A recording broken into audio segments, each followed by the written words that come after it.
Hey guys, Lorena Magana here with New Filmmakers Los Angeles.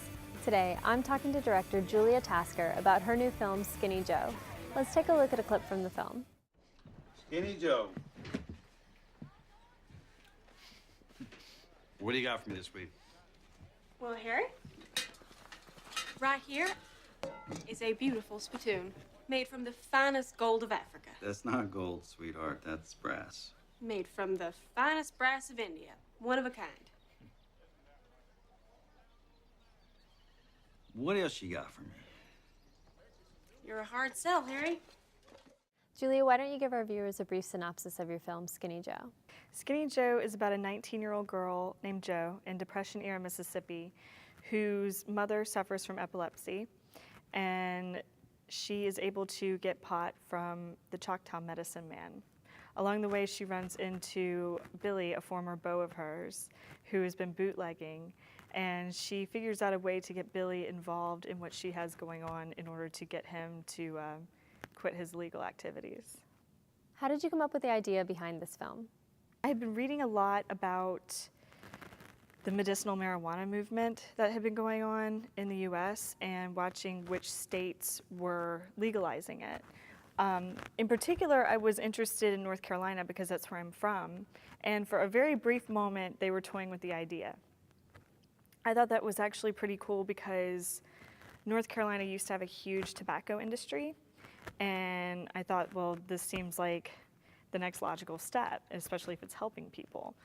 And at the same time, I looked over through a bookshelf of mine and was just looking through all my old William Faulkner books and decided to kind of pull a little bit of inspiration from that and kind of infuse it in this story to hopefully bring some sort of modernization to it. What's the significance behind the title? My grandmother's name is Josephine, and we used to call her Joe.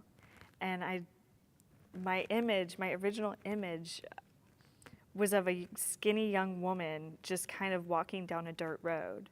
And what is she doing? Where is she going? What is bringing her here? And so when I think about my grandmother, who probably would have been, she was much younger than 19 in 1932, then I thought, well, it's not my grandmother, it's not Josephine at all, but it's just I wanted to pay tribute to her with that name. You were able to work with such incredible actors. What was the rehearsal process like for you? Anne-Marie has roots in Louisiana and Mississippi, and she, amazingly enough, there are issues in her life that shadow things in Skinny Joe. So she was able to pull so much from her own personal life and put it into that I thought, well, this is a little crazy and serendipitous at the same time that would happen. So she was very in tune with her own experiences and where she's been in order to bring that character to life, which I thought was quite incredible. Then after we had Anne-Marie cast, we cast Teresa, who plays her mother, and Andy, who plays her brother. Of course, we went a little bit on looks because we wanted them to definitely look like family. But towards the end, it was just the feeling that I got from these actors that I just thought, well, these are kind of incredible people, and they were so enthusiastic and ready to go that it just worked. And I think being on set, there was just times on set when they were all three talking and having a good time and laughing about stuff that the chemistry really comes across.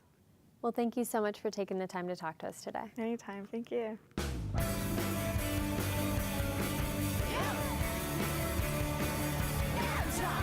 Yeah.